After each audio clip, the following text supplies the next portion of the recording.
வணக்கம் Rudra astro TV channel நேயர்களே. நான் உங்கள் அன்பான சயின்டிஃபிக் வேதிக் அஸ்ட்ராலஜர் அஸ்ட்ரோ அருண்ஜி பேசுகிறேன். நல்லது நினைப்போம், நல்லதே நடக்கும். தொடர்ந்து நம்மளுடைய வீடியோஸ் அறிவியல் சார்ந்த ஜோதிட கருத்துக்களை பார்த்து கொண்டிருப்பீங்க நம்புகிறேன்.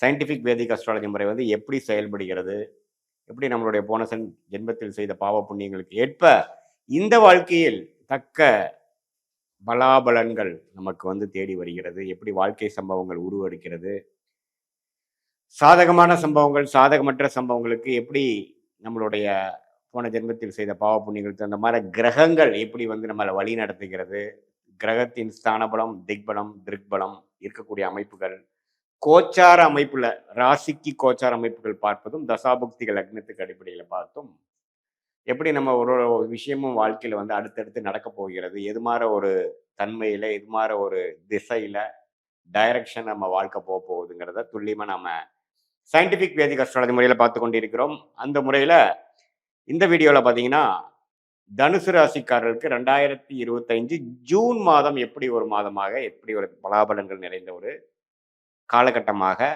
இருக்க போகிறது பார்க்க போறோம். அதுக்கு முன்னாடி ஃபர்ஸ்ட் டைம் வரவங்க மறக்காம சப்ஸ்கிரைப் பண்ணுங்க. ஸோ தட் தொடர்ந்து நம்மளோட வீடியோஸ்களை வந்து அடையும். பார்த்தீங்கன்னா தனுசு ராசி 2025ல் ஜூன் மாதம் பிறக்கும் பொழுது மிகப்பெரிய 2-3 பயிற்சிகள் முடிந்துதான் வந்து ஜூன் மாதம் பிறக்குது.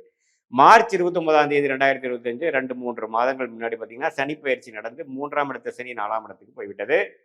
அதே சமயத்தில் குரு பயிற்சி 6ஆம் இடத்துல கடந்த ஒரு வருடமாக விரயங்களும் அதிக அலைச்சல்களும் கையில் வந்ததெல்லாம் நிற்காமல் செலவுகளாக போய் கொண்டிருந்த ஒரு அன்ஸ்டேபிளான ஒரு டிரான்சிஷனரியான ஒரு டைமான 6ஆம் இடத்து குரு 7ஆம் இடத்துக்கு மே 14ஆம் தேதி ஜஸ்ட் ஒரு 2 வாரத்துக்கு முன்னாடியே இடம் பெயர்ந்து அருமையான ஒரு பார்வையான 11ஆம் இடம் ராசி 3ஆம் இடத்தை பார்த்து நல்ல பலாபலன்களை கொடுக்கக்கூடிய அமைப்பு, இன்னும் அடுத்த கட்ட ஒரு முன்னேற்றத்தை நோக்கக்கூடிய ஒரு அமைப்பை தனுசு ராசிக்காரர்களுக்கு கொடுக்குதுங்க. அதே சமயத்தில் ராகு கேதும் பார்த்தீங்கன்னா 4ஆம் இடத்துல இருந்து இடம் வீடு பிரச்சனைகள் தாயார் அதுல எல்லாம் கொஞ்சம் பிரச்சனைகள் கொடுத்துட்டு இருந்த ராகு 3ஆம் இடத்துக்கு மாறி தொழிலில் வந்து ஒரு மாதிரியான சுணக்கமான ஒரு அமைப்பும் குரோத் இல்லாத டைமையும் கொடுத்துட்டு இருந்த கேது 9ஆம் இடத்துக்கு மாறி நல்ல ஒரு அமைப்பு கோச்சார அமைப்புல ஆண்டு கிரகமாகிய சனி ராகு கேது குரு வந்து தனுசு ராசிக்கு ஜூன் மாதம் ஸ்டார்டிங்லேருந்தே கிடைக்குது. அதே சமயத்தில் மாத கிரகம் மாத பயிற்சி கிரகம் ஆகிய புதன் பார்த்தீங்கன்னா மாதம் ஒரு முதல் 6 நாள் வந்து 6ஆம் இடத்துல இருந்து ரிஷபத்திலிருந்து அதுக்கப்புறம் 7ஆம் இடத்துல ஆட்சி பலம் பெற்று குருவோட சேர்கிறார். சூரியனும் பார்த்தீங்கன்னா மாதத்தின் நடுப்பகுதியில் 7ஆம் இடத்துக்கு வந்து குரு புதனோட சேர்வது அருமை.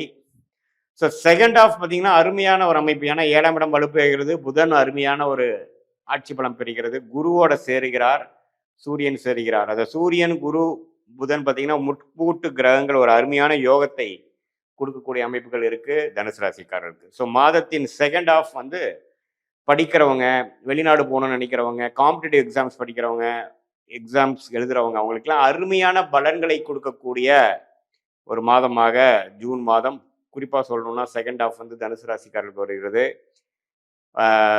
நல்ல ஒரு கான்ஃபிடென்ட்டான ஒரு அமைப்பு, ஃபைனலாக வந்து ஒரு லக்கில் நமக்கு சில விஷயங்கள் கிடைக்கக்கூடிய அமைப்பு, கிளாரிட்டி கொடுக்கக்கூடிய அமைப்பு, கல்யாண விஷயங்கள் பார்ட்னர்ஷிப் விஷயங்கள்ல டக்குன்னு ஒரு விஷயங்கள் நம்ம எதிர்பாராத வகையில் நல்லபடியாக முடியக்கூடிய அமைப்புகள், இதெல்லாம் அமைந்த ஒரு மாதமாக தனுசு ராசிக்காரருக்கு இருக்கு. அதே சமயத்தில் சுக்கிரனின் சஞ்சாரமும் பார்த்தீங்கன்னா ரிஷபத்தில் ஒரு அதிகமான இந்த மாதம் கடைசியில் வரார். அதுக்கு முன்னாடி மேஷத்திலிருந்து 5ஆம் இடத்திலிருந்து 11ஆம் இடத்துக்கு கனெக்ட் ஆகிறார். ஸோ லாபங்களுக்கு குறைவில்லை, அதிர்ஷ்டத்துக்கு குறைவில்லை, ஃபோக்கஸுக்கு குறைவில்லை. ஒரு அருமையான கடந்த ஒரு வருடமாக நீங்கள் சில விஷயங்களை சாதிக்க முடியாத விஷயங்கள்லாம் இப்போ டக்கு டக்குன்னு எல்லாமே கொஞ்சம் வேகமாக நடக்கக்கூடிய ஒரு உத்வேகம் நிறைந்த ஒரு மாதமாக கண்டிப்பாக தனுசு ராசிக்காரர்களுக்கு இருக்கிறது. அதே சமயத்தில் சூரியனும் பார்த்தீங்கன்னா மாதத்தின் செகண்ட் ஆஃப் வந்து 7ஆம் இடத்துக்கு வருவது அருமை, குருவோட சேர்வது அரச லாபம்.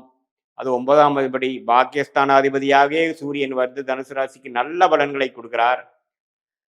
ஸோ இந்த மாதம் சில விஷயங்கள் கடந்த 6 மாதமாக இல்லத்தரசிகளாக இருந்தாலும் சரி, வயது முதியோர்களாக இருந்தாலும் சரி, நடு வயதினர் இருந்தாலும் சரி, உத்தியோகத்தில் இருக்கிறவங்களா இருந்தாலும் சரி, தொழிலதிபர்களா இருந்தாலும் சரி, ஒரு நல்ல முன்னேற்றத்தை குடுக்கக்கூடிய ஒரு அமைப்பு வந்து கட்டாயம் நல்ல மாறுதலை குடுக்கக்கூடிய அமைப்புக்கு வந்து குடுக்குதுங்க.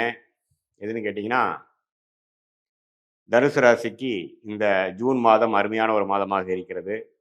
அதே சமயத்தில இது வந்து பார்த்தீங்கன்னா, செவ்வாய்ங்கிற கிரகம் ராஜயோகாதிபதி 7ஆம் இடத்திலிருந்து மாதத்தின் முதல் வாரமே பார்த்தீங்கன்னா, 8ஆம் இடத்துக்கு வந்து கொஞ்சம் இடம் மாறுவது, குழந்தைகளுக்காக சில விஷயங்கள் நம்ம செய்வது, உடல் உபாதை பெறுவது. இப்போ கொஞ்சம் கேஸ்ட்ரிக் ப்ராப்ளம், சூடான நம்ப டைஜஸ்ட் பண்ண முடியாத சில உணவுகளை சாப்பிடும் பொழுது சில பிரச்சனைகள், வயிறு கோளாறுகள், ஆ பெண்களுக்கு பார்த்தீங்கன்னா, மாதவிடாய் அது மாரி விஷயத்தில கொஞ்சம் ஜாக்கிரதையா இருக்க வேண்டியது, உடலை பார்த்துக்கக்கூடிய விஷயங்கள் இருக்கு. டிராவலிங் பண்றப்பவும் கொஞ்சம் பார்த்துக்கக்கூடிய அமைப்புகள். ஏன்னா, செவ்வாய் வந்து நீச்சம் பெற்று 8ஆம் இடத்துக்கு மாதத்தின் முதல் வாரத்தில வர்றது. அது ஒரு மட்டும் கவனமா இருக்கக்கூடிய அமைப்புகள் தேவைப்படுகிறது தனுசு ராசிக்காரருக்கு. மத்தபடி பார்க்கும் பொழுது, எல்லா அமைப்புகளும் ஆண்டு கிரகத்தோட அமைப்புகளும், மாத கிரகத்தின் அமைப்புகளும் எல்லாமே தனுசு ராசிக்கு ஒரு சாதகமான, உத்வேகமான அடுத்த கட்ட வாழ்க்கை முன்னேற்றத்தை நோக்கி செல்லக்கூடிய ஒரு அற்புதமான ஒரு மாதமாக குறிப்பா சொல்லப்போனா, செகண்ட் ஹால்ஃப் வந்து தனுசு ராசிக்கு காமிக்குதுங்க. இது வந்து பொதுவான ஒரு பலனே தவிர, உங்களுடைய ஜென்ம ஜாதகத்தில நீங்க எந்த லக்னத்தில பொறந்திருக்கீங்க? உங்க லக்னாதிபதி யாரு? அதோட ஸ்தான பலம் என்ன? என்ன தசை போய்க் கொண்டிருக்கிறது? இப்போ போயிட்டு இருக்கிற புக்தி என்ன அந்த தசையில? சூக்ஷமம் என்ன? அந்தரம் என்ன? இதெல்லாம் பார்த்து நான் சொன்ன அந்த கோச்சார அமைப்பாகிய ஆண்டு கிரகத்தோட அமைப்பு, சனி பெயர்ச்சி, ராகு கேது பெயர்ச்சி, குரு பெயர்ச்சி, மாத கிரகத்தின் பெயர்ச்சி எல்லாத்தையும் ஒப்பிட்டு சேர்த்து பார்க்கும் பொழுது, அடுத்து வரக்கூடிய காலகட்டங்கள் ஜூன் மாதம் 2025லேருந்து அடுத்தது எப்படி வருது? ஜூன் மாதமே எப்படி ஒரு மாறுதலை குடுக்கப் போகிறது? இதுவரை நடந்ததுக்கும், அடுத்த போக்குக்கும் என்ன ஒரு டிரான்சிஷனரி என்ன ஒரு சேஞ்ச் கிடைக்கப் போகுது? அந்த சேஞ்ச் எந்த நேரத்தில வரப்போகுது? எவ்வளோ பாசிட்டிவா இருக்கப் போகுது?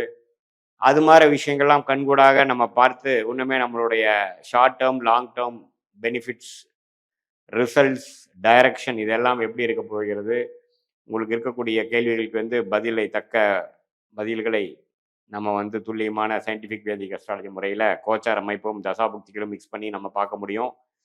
இப்போ போயிட்டு இருக்கக்கூடிய உங்களுடைய தசைகள்லாம் மிகவும் சிறப்பான தசைகளா இருக்கும் பொழுது, நாம் சொன்ன கோச்சார இந்த ஜூன் மாத பலன்கள் தனுசு ராசிக்கு கொஞ்சம் கூடுதலாவும், நல்ல நன்மைகளை குடுக்குற மாரியும், கொஞ்சம் தசாபுக்திகள் சிறப்பின்றி போய்க் கொண்டிருக்கும் பட்சத்தில், இப்போ நம்ம சொல்லிட்டு இருந்த தனுசு ராசி பலன்கள் வந்து கொஞ்சம் சாதகமான பலன்கள் குறைவாகவும், சாதகமற்ற பலன்கள் அதிகமாகவும் இருக்குங்கிறத நீங்க பொதுவா எடுத்துக்கணும். இது பொது பலனே தனுசு ராசிக்குங்கிறது தெரிஞ்சுக்கணும்.